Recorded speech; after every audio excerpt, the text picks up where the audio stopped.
Uy! So this is the next topic. Actually, hindi pa ako dapat mag-report but Mr. Charles is not around. I will continue the discussion but another topic under sa ako lesson. So our topic for this afternoon is all about urban resettlement and disaster. So for all of urban resettlement, I will be the one who will discuss, and for disaster will be May Curioso. What is urban resettlement? So what is urban resettlement? Urban resettlement from the word itself, resettlement meaning ang pagbalhin sa isang lugar ng isang tao o ng isang pamilya. So hay sila mubalhin in an urban places. So gigikan sila sa area na suburban or dili siya kadayo ng urban, dili siya lang na urban place or city place, pero matawag hapon siya na suburban kay gabali maka-access ang mga tao mo sa mga butang na pwede nila nila ma-access sa city, pero dili tanan kaya nila ma-access sa area. O isasab na gikan sab sila gibali sa rural area, which is how sa ato sa mga ilaya. So gikan sila sa rural area to urban area. Ang mga gitawag na urban resettlement. So what are the causes of urban resettlement? So one of the cause of it is a process of relocating relocating of individuals or communities from rural to pre-urban or pre-urban to urban. Then this sometimes often implemented by the government or development agencies as part of urbanization or development projects. So manong may urban resettlement na mahitabo sa isa ka lugar or sa isa ka pamilya. Kay tungod, isa na daan yan panginabuhi o ang pang-eskwela. Pero gaya na ang major cause ng urban resettlement or nasa mobalhin ng isa ka pamilya sa isa ka lugar, it's because ang ilang area nagitukunan ng ilang paghuya bukod kay gamiton ng mga government or government projects or yung mga agencies nagahawin na nito na lupa kung hain sila yaka locate. So, for example, haon sa ato, langon sa namang sabong may sabong po. Ano sa dagis?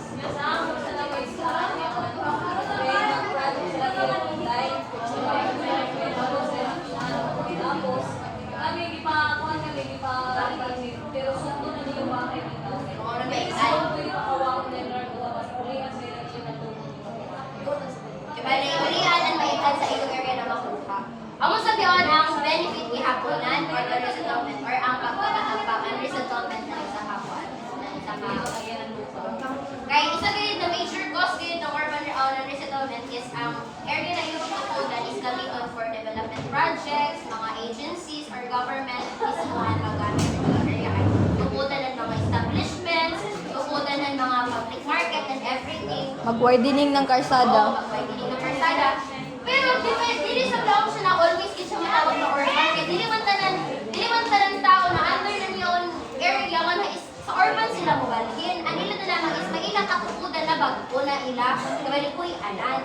Then it is both physical and economic displacement affecting housing, employment, and enterprises. So ano na musugod ang challenges or ang disadvantage ng urban resettlement? Kaya nasa nga kung unang iyo paghuyangan na kung hain ka mo yakalocate, kay tungod na inaitupod na something na mga establishments, meaning, mawalan ka mo ng pagkuya, mawalan ka mo ng bahay. So once mawalan kita ng bahay, dito hanap sa kita ng pamaagi-hain na sa kita magtupod ng area, kung ano na dahil musudan ato economic displacement or an ato kabaling problema sa ato dito pang ginabuhi kay once mabalin kita ng lain ng lugar, mag-utro na sa barato pang ginabuhi. Isa na sabi ang masunugan. Pero more convince yung kay Murag, yung dito, niya nga for sa urban resettlement kay Murag, ipabalhin kayo sila pag-buhon. Murag yung anak dito, tungod, yes, dili siya accident, ibalik Murag, kung ituyo kayo sila, pabalhin nun, Murag yung anak, or relocating kung ano. So, maapektuhan sa kanyang physical, sa bahay padaan mismo, di ba? Ang economic, kaya nasa maghanap sa kita ng bago na trabaho, kaya nasa na lugar na tuhoy, also meaning another na isang na trabaho na applyan. So ano na dahil musod ang economic? Displacement or ang ato economic na ako ba yung ayaw na rin mag-lisod na kinang pagkuhan sa ato mga basic needs o sa scarcity na. So ang mga ang challenges ng urban resettlement. So restoration of wage-based or livelihood, maglisod sila o kanila pag hanap ng bagong trabaho kay dili tanan tao, dili tanan pamilya is maka-adapt dayon sa ilang lugar na balhinan. So maglisod si parents paghanap ng trabaho, maglisod siya pag-provide ng needs ng iya mga bata kay wa ila trabaho. The next is adjustment of children or family in the environment. So since new environment, new adjustment kay isang sila kay dili sa law na iba din sila nga na kay pero may na yung itila, di ba dili? So maapektuhan gihapon ang social interaction ng parents o ng family o ng mga bata kung mubalhin ang isa ka pamilya sa another natin or kay mag-adjust na sab sila pag-ila-ila sa mga silingan, sa mga kabatanunan at tunay nga sa barangay mismo. So ang next is social and cultural disruptions. Social and cultural disruptions is because since mubalhin sila sa lain na lugar, ma-change ang culture na ila ikaandan kaya muarap sila sa culture na ilang lugar na inlarginan. Same with their social interaction sa ilang kalibot, sa ilang environment. Then, inadequate housing conditions. Di ba yung iban, for example, dalawa nga na sa dayuan, ikan sila sa tago. Yung relocation nga na sa dayuan o sa tagong-taon. Then, ikan sila sa tago, ito sa mga kilindagan kayo mismo, kilin-bay-bay. Ipabalin sila sa tabon-tabon na pinakauna na area ng relocation area. Tapos, gaya lang yung tapunan ng dime. Sunod, ang ila kuan, ang ila, may budget na gihatag ng government sa ila base, sa ila, kumitong sa maikna ng ila ba, ng ila area, ang unod na maapektuhan sa ila area, ang unod sa ila madawas sa na amount. So, mag-reason sila, unod nila pagbahin na makatupugin sila na gito na bahay mismo. So, nga napadaan, may problem na lang na makitabo sa ila pagkuya. Kaya di ba sila lang na makatupudayon sila ng bahay na bagto na sa ila bago na area. So, ano na yun?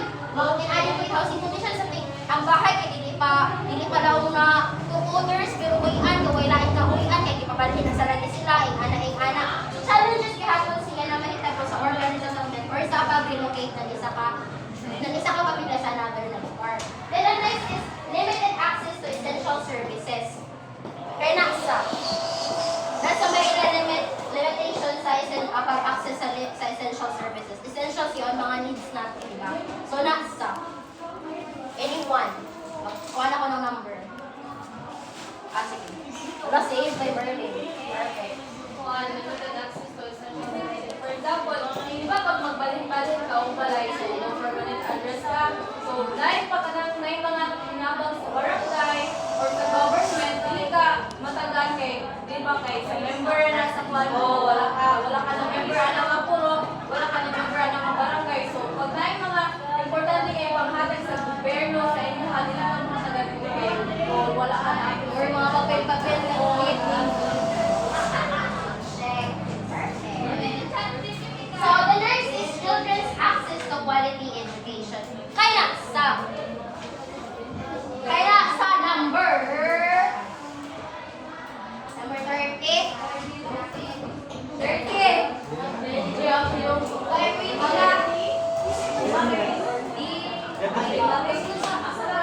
Sa children's access to quality education as a challenges siya sa urban. what if first niya lahi ang dialect or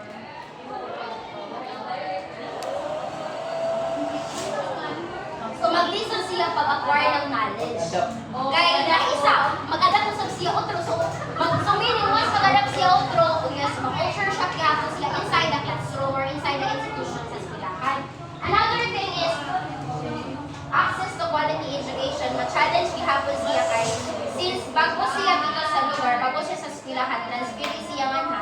So si teacher, mag-listen siya unto niya pagkuan kan student na maka-adapt dayon siya or makakuha dayon siya ng knowledge na kibali o sa environment ito niya na dili dayon siya law na murag dili siya ma-feel out of place nito kay tungod bago siya man hanan lugar. So challenge gihapon siya kay dili sa butanan panahon makaupo na wala dayon teacher na ingani na ko imong para dili siya makabiya or para ma-appeal siya sa klase. So in that way, dili mo matagaan na quality education at isa ka estudyante. Ganhan na dayon mo sudan kibali murag dili mo siya matagaan tayo ng quality education or kuhan ka yun. Makalidad yung tawag. So, psychological effects. Kaya nasa number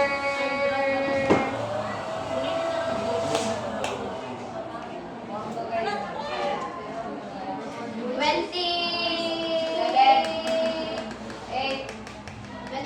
Alam sila!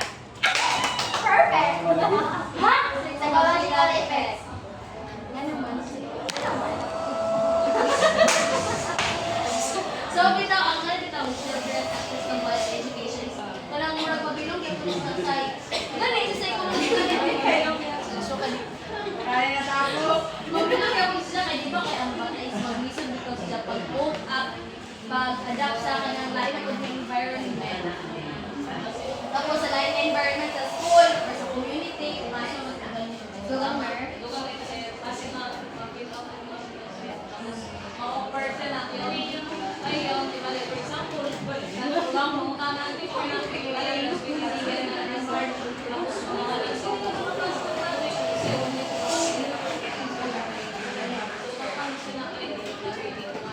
Mas stress na yung unang-una. Actually, ito po siya sa ako. Kay since elementary, sa Dayon, nasa Geda ko, nasa Amo na area. Then pag grade 7, transfer ako sa Cebu. So, yung murag yung baguhan din ako sa environment kay mga Bisaya, mga ang batasan kay lahi sa ako, ikaalintan, ang mga kabali murag ang behavior nila, murag nga na kitang murag, shock guide ako nga to na part kay hala din sa inyo sa ako ikaalintan. Then one time na may mga project sa eskwelahan, tapos kalisod ako kuwang ba, pag halubilo sila kay, dili lang yung kay walang dialect ng Cebu. So, nansigwano. So, ano ko pagkuhan sa ilang communicate na dili ako ma-bully tungkol sa akong history or tungkol sa akong dialect na gigamit. So, nung na part, parang, anak ko una-una, stress na kay, unong ko ini na may ako makagumo, unong ko ini na makapasa ako on time, kay para kibali, anak ko garden, babae, nga na nga. To the point na anak ko grade is min babak ba yun? Kaya tungod na nandiya ko na problema. Kibali, murag yapit ko, ano na ako bitaw, anak ko na ako, unong ko ini siya na dili ako dili ako behind sa klase, dili ako behind sa mga kasakit, kaya tungod bago ako. So nga na, bro, yakala ko pag-alawas sila na kung hadang nila ko daw sa katulingon na, isunin sa bayan pagbago ko guys sa isa ka-environment ko yun, wala yung ilagay daan dito kay mag-isip ko guys pag-adjust. So nga ito na part murag, anak ko, dili lang ko na-depress, pero happy charot. Happy na-depress kay first time, tas bata pa bito ay paghuna-huna. So murag, ani mo kayo huna-huna kay pitado ani mo gibati. Ibalik ko, ano yung huna-huna makikun sa ganyan mga gibati. So, mana na part pa lang ko na, ay, lamiin na iuli, lamiin na ibalik ko to sa among lugar, kay yung ana, yung gusto ko na kayo makakikot ko na yun, dinong yan ako sa isa ka place. So, dapat nagagit ko na ako grado kay, wala na yung murag, ako gana dito i-participate, yung ana yung ana. So, kapitado kaya ako na ako sa psychology, pag-ara na ako, may, yung yan ako na ako, ana, pag-iwan. So, sagot niyo, urban resettlement. So, what is urban resettlement, Kani? In your own kwanda, own pagsabot, Ryan. Gusto mo na sabihin mo answer? I will talk about urban resettlement. It is from the resettlement is the way of Portala. While one of the resettlement is to migrate to another place. So just what Miss Shena said, the urban resettlement is not purposely na mubalik ka. But there are instances, like for example from the government, ay nasa the implementation project, and this kind of lottery or lot ay gamitin ng government, and then no choice ang mga tao kay ipalit sa inyo sa idea. Then, try sila to adapt to another environment and start their living. Check. Give a hand to Mr. Patrick. Happy birthday. So, sagot niyo ang urban resettlement at yung challenges. May benefits sa tutuon ng urban resettlement, pero more on mukhang kahit kita murag makuha na to sa benefit is makakuha kita na new environment, new places, new friends, new opportunities, new trabaho, yung ana. So, may possibility na may progress na makita mo sa imo, kay new places man. Yes. Kay mabaguhan sa mga kung di ka muluyok, patay. Amo? So, that's all for my part. Thank you, everyone.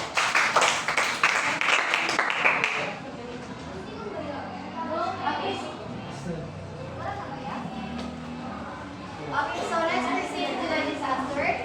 So, disaster, it is any natural or human-generated calamitous events that precede great loss of human life, destruction of the natural environment, of private property, or public infrastructure. So, when we say disaster, disasters, we have here three classified disasters. Oh, wait a disaster is relatively sudden, tapos siya sa bato natural disaster o human caused disaster.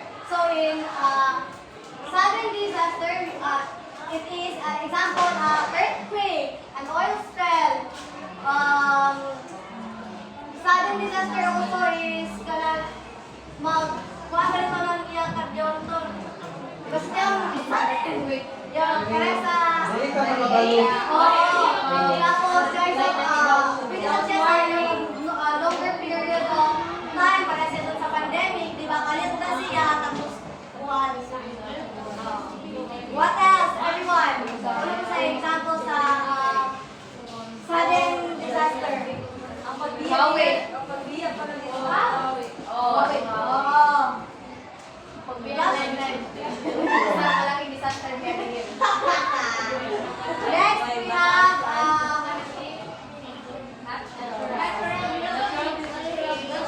the severe droughts, wildfires, floods, landslides, and volcanic eruptions are often considered example of natural disasters. Ang natural disasters ang murag sa human caused disaster and ang pag-mining. Di ba ang coastal mining ang pag-mining ang mga tao. So, ano na yung masunod is landslide.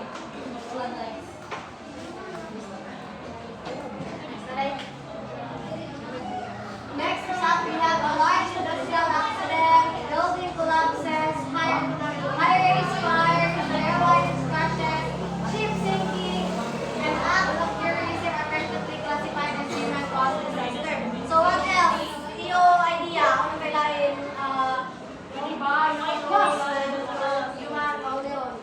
human caused disasters. Pag? Ano ba? Or plastic. Binabay ang basura sa kuwan.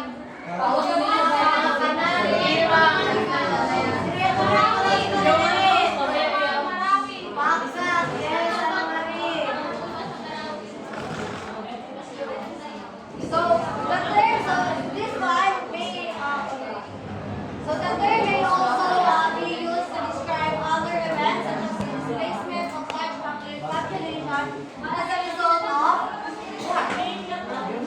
humans. Ano pa?